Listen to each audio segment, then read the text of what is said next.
Welcome to SkyeTeam's People First with Morag Barrett. Welcome to this week's episode of People First, and I'm excited to introduce to you my guest, Evan Sohn, who is the CEO and founder of Recruiter.com.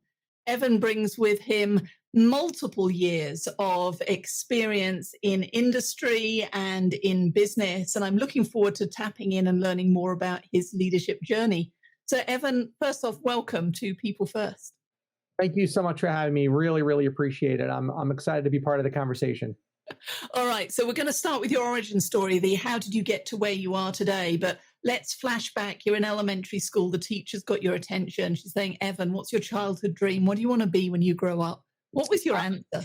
You know, it's a great question. I had a phenomenal sixth grade teacher, and I wanted to be like him. Oh, yeah. So, you know, I loved it. You know, he had this great rapport with my classmates. So yeah, I wanted, you know, I liked being that educator. That went away very quickly. But you said a wee lad, so I think that's really elementary school. So by then it was really, but I always had an entrepreneurial bent. To myself, you know, even as a young kid, I was always making money doing different things, you know, so I always had that entrepreneurial spirit, even at a young age. Okay, so I'm going to have to ask, because you can tell from my accent I'm not around here, but I immediately picture you behind the stereotypical American lemonade stand. So is that one of the things where you were making money, or how did you make money initially? So the even younger, I had baseball cards, you know, baseball cards. There's a concept of flipping baseball cards. It's just a kid's game. And if you knew the teams, you knew their colors, and you were the smarter, you knew the players and the colors, the better you can do just by knowing their name. You would see a name, John Doe. Oh, they're on this team with this color. And it sort of gave you an insight. And I didn't know any of that stuff, but I knew two kids who actually really, really did know. So I actually would give them a wad of cards every day, let them go flip for me. They would flip through the day, come back with a huge giant stack. And I would actually give them, you know, a segment of that stack. I didn't even know what percentages were at the time, but I had the best people actually out there sort of doing my, playing card gambling, if you will, and then bringing back the winnings, and I would share the winnings with them. It was a lot of fun. So I saw an article recently about a lady, and you'd have to go Google it because everything on the interwebs is true, but she essentially traded up, not from baseball cards, but I think it was either a bobby pin or a paper clip, and she kept trading up until she got to a house. Do you see that? It was pretty amazing, right? It was a pretty amazing story. Okay, so that's the Hopefully foundation. At the end of the day, she didn't buy Bitcoin, you know, but yeah, but it has its ups and downs. So there you go. We'll see where we are. So that's the foundation for your entrepreneurial journey. Yeah, I think so. So other highlights, help us understand in terms of your leadership journey, what were some of the high points, but also where have you grazed your knee? What were some of the valleys along the way? So, you know, I was very lucky to really fall in with some really talented people very, very early on in my career. I actually was a programmer throughout college. I was probably working, 3-4 days a week programming as a programmer. When I graduated, I took two of the engineers that I worked with, and we started our own company, literally the day after graduation. They were 10 plus years older than me. We really fell into some, the things that we were doing were really exciting and mobile and all these other things. And then about 10 years later, we got acquired, was there for a bit. And I've really been able to really learn a lot from, just incredible leaders that I've worked with. And so, I walk around with various life rules, and so many of them are actually attributed to different people that I've met throughout my journey. When I first got started, I started a company at the age of 21. So I knew nothing. I'm older, so 21 in those days was not an age you started a company. So I would read a lot, Peter Drucker, Tom Peters, all the guys who were like really the luminaries back in the 90s. But I continue to do that. I continue to read and listen to podcasts, et cetera. So I think the skinning the knee is usually goes back with the recommendation of never do it alone. You always need a partner. Leadership is not, you might see a company where there's one person, they're just the face. There's never one person. There's always multiple people. There's always a team of people that person relies on and entrusts to compensate for the things that they're not as great at. That's probably a good answer to that question. Yeah, speaking my language there, Evan, in terms of my two books, both focus on the importance and the quality of our relationships, professional relationships in success. And I think that's the misnomer that the world of work is a team sport, or the misnomer is that it's solo sport. It's all about how smart I am. But the reality is that it's a team sport. Right. I agree. It's, there's so much that needs to get done in a company, and being able to have people that are totally aligned with your priorities, totally aligned with your objectives is just, critical to the success of that overall endeavor.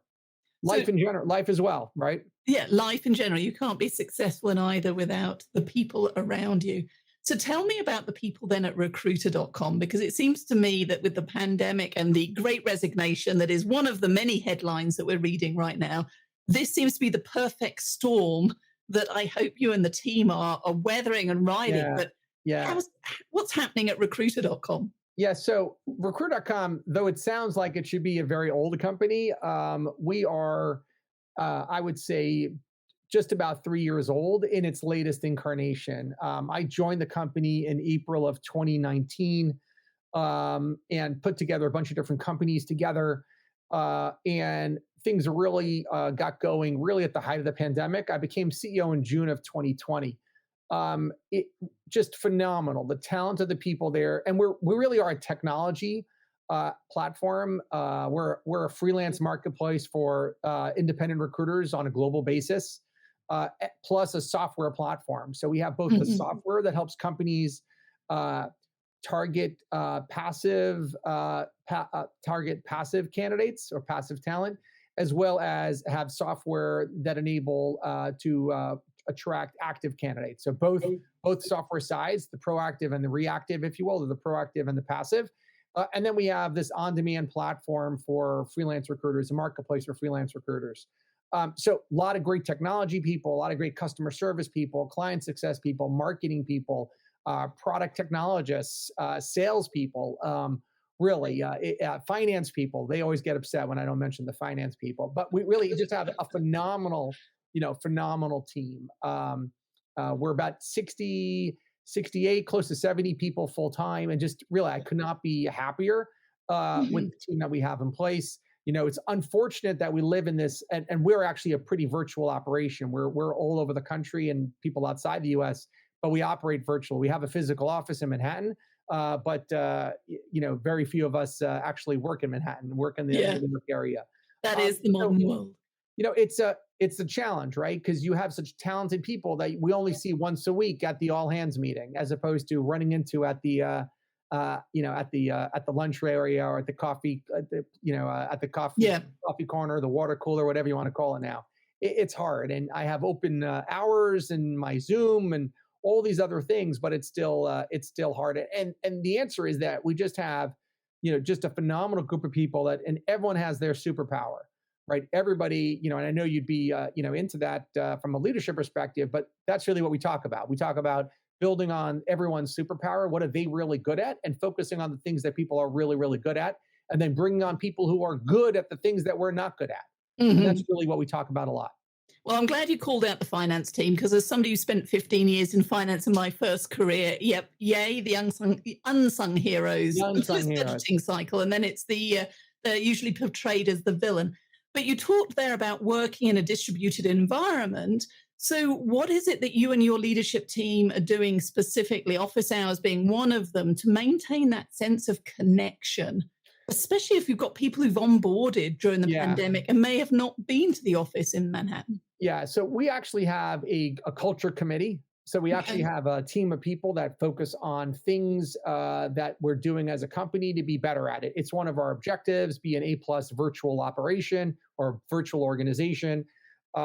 We have high fives that we give each other, through our software. So we're collaborative. We have different channels in Slack for random activities. We have a once a week all hands where everyone gets together. We're trying to do monthly events. Hopefully now that Omicron's over and we're sort of getting back to, we used to meet as a management team physically once a month. But I'm going on the road now, and hopefully I'll be seeing people in the organization throughout the country, and we'll be doing some more in-person events. We had a group of people that got together in Las Vegas a couple of weeks ago, which was really excited. A group of people got together in New York a couple of weeks ago. So trying to do these things in clusters, not necessarily, gee, everyone fly into one central location. Let's do these little pods and get people just mingling with each other in the real world. It's interesting. The clients that I'm working for are doing much the same and bringing people together locally and reintroducing. It's almost like re-onboarding everybody, especially those who've never physically been in the office. And they're finding that it's actually, it's creating a buzz, but the potential downside is that people are leaving so hopped up and excited of meeting each other in 3 dimensions that it's impacting sleep and so on. But I think a planful and thoughtful way of re-onboarding as we adjust to this hybrid environment is going to be key. So it's interesting. I've been reading the headlines, obviously, with the Great Resignation. And one of the big things that people are complaining about, at least the hirers, is ghosting, or the people looking for work having to put their information multiple times into those mysterious software platforms and again being ghosted. And it doesn't seem that surprising to me that there is a pushback from those who may be searching for their next opportunity to some of the poor habits that companies have instituted in how they recruit talent. So what are some of the common mistakes and gripes that you're hearing, and what advice do you have for leaders trying to fill those critical positions to attract and retain talent in these new times? It's a great question. And, I used to say the expression, if a company wants you, they're going to get you. So ghosting is really from the candidate side. Let's actually stick to the company side, just so we'll pick one point counterpoint. I think companies need to recognize that leaders and companies, that it is easier than ever to apply for a job, right? The reason those candidates are getting ghosted is not because someone is saying, gee, I don't really want to talk to John Doe, I'm going to go not talk to them. It's that they're so inundated with applications. Think about what actually happened in the last 5 years. In the last 5 years, click to apply, right, has now become the norm. Yep. I could apply through LinkedIn, ZipRecruiter, Indeed, any one of those. We have our own career community, all these other places. I no longer am I geographically undesirable, assuming it's not an in-person job. So non-factory worker, let's call it a knowledge worker. There's no longer a geographically undesirable job. Interviewing is easy. It's over a 15-minute Zoom screen. So, when I was a kid, applying for a job meant, printing up your resume, getting the hard copy paper to put it on, typing up 20 different cover letters, going to the post office and mailing. And if you did 20, you were probably viewed as insane, right? Absolutely insane. But now let's look at it from the company's perspective. If the company posted a job in the New York Times, how many applications, which I did as a business owner in the local paper, you didn't get 1,000 applicants. You probably didn't get 200 applicants. You probably got 20, 30, maybe 50 if it was something really, really good and interesting. So that sheer number of applications is just absolutely, grown tremendously. So what the leaders need to do is really ensure that their time to fill is as low as possible, right? Because you have to assume that the person that you're looking at and interviewing is interviewing at 30 other places, 30, right? They're actually in at least 30 other lines right now for a job.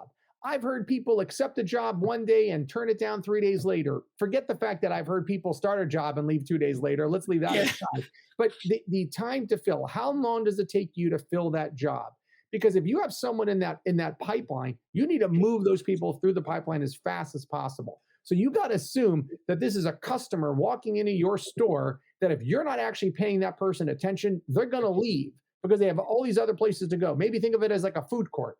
So what do I recommend? Look at your process and try to figure out how to squelch that process down to days and not weeks. Take advantage of the technology, right? It used to be, hey, look, John, you need to come in and meet with Steve. Steve's only available next Wednesday. So we'll see you next Wednesday. Steve likes you. And so he needs you to meet with Mary, but Mary's not available for 2 weeks. Like, that doesn't work anymore. So instead, the other is also establish expectations. So, hey, John, we think you're great. We think you'd be a great fit for this role. Here's the process. On Monday, you're going to interview with Steve, Debbie, and friends. On Tuesday, this is the process, and we expect to get you an offer by Friday. So here's the process. Here's what we're going to do. And by the way, if Mary can't make the interview, record it. Let her see the interview. Let her weigh in on the comments. Move those people through the process as fast as possible. There's a unique idea, even just recording the interview for others to watch and potentially provide a perspective. That's right. And then, we're also seeing the whole thing, the whole process needs to happen faster.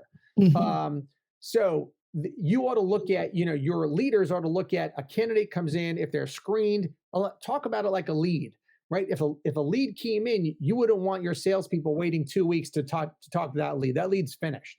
You want to have an SLA, a service level agreement, that when a lead comes in, someone's going to talk to that lead within 1 business day. Well, if a candidate comes in that they want to be screened immediately or filtered out, does it look good or not? Yes or no? Great. Move them through the process. The other problem that you start to see is that leaders tend to say, well, this person's really good, but maybe there's someone better. Maybe if I wait another minute or two, I'll find someone better. My answer is get both. Right? You should be perpetually hiring. You should be perpetually looking at candidates. Now, maybe you can't afford to hire 3 people for the same role, but all right, so you hired the first person. You know what? You could drag out the second person for 30 days and see if the first person's not working or not. You got to be able to make decisions faster. Everything we're doing now is faster. I love that. We're one-click checkouts. We're doing everything faster. Well, your recruiting process, your hiring process should not be the same way you were doing things 5 years ago in today's day and age. And I'll give you one great example. If you look at college applications, right? When I was a kid, you typed up your application, right? You typed up your application and you sent it in. And if you did 3, it was exhausting, absolutely exhausting. Today, they have common applications. It's click, click, click, click, click, click, click, and go. Do you think that the admissions office at state universities has the same number of people in process as they had from 20 years ago? Not even close. Not even close. They have why? Because there's so many more people applying to these universities that they've morphed along the way there. Well, guess what? For your leaders and listeners, that's changed in the last 5 years. So your process needs to absolutely change. So that brings me to metrics, because you've talked there about time to hire. And often when I'm working with clients, I'm not sure that they're paying attention to the right things. So what are those core metrics that the successful organizations are looking at? Yeah, so time to hire is a very important one. And I would do that by role. So your salespeople, how long is it taking you to fill a role in sales? How long is it taking you to fill an engineering role? How long are these things taking? And look at them, track them, see how long this is actually taking. How long has this job been open? What's our process there? And actually have a discussion about it. Have a regular, HR conversation. For the smaller businesses, I think the recognition, and it's not just the smaller businesses, we predicted in December that the US economy, and this is really just everybody, is going to spend more money on talent and retention in 2022 than they did in 2019. It's just a fact. We're going to be spending more money on it. So brace yourselves for that overall process. I would be sitting down once a week and having a conversation about the people that you have in the company. Who's staying? Who's going? What's the plan for each person? Is that working? How are we going to ensure that these people aren't leaving? Because the churn, right, the voluntary churn is going to be higher than you've ever expected. And I love that, because it moves from being reactive, which is what often happens with recruitment, a surprise when somebody quits. Whereas, if you've been having a dialogue with me, I might feel connected and not choose to leave, but also you might get warnings so you can put plans in place. So moving from reactive to proactive. Totally agree. But I'll give you another one. Not too long ago, if you came into my office and asked me for a promotion and a raise, and I gave it all to you, I would say, great, I'm good for a year. I'm not even going to bother talking to you for a year about that. Guess what? 3 months from now, you're looking again, because it's just so easy. It's just so easy to look for jobs today. Yeah. So the people using your platform, what are they asking for? As you think beyond 22 and so forth, what are your Yeah. predictions then for this whole talent transition and Yeah. talent Yeah. acquisition So environment? first of all, we launched a program called My Recruiter. It's a new offering. You can go to start.recruiter.com.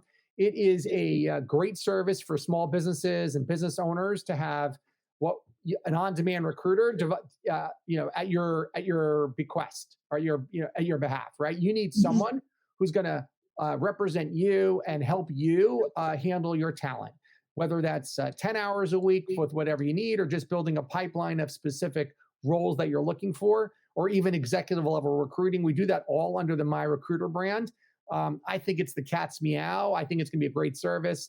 An on-demand recruiter starts at like $500 a week. So for $500 a week, you're getting a real certified talent acquisition professional who's there to help you. The same way that if you needed accounting services, you might not hire a full-time accountant, but you're going to have access to an account that's going to help you out. You need legal assistance. You might not hire a full-time general counsel, but you have an attorney that you can call to help you with your legal matters.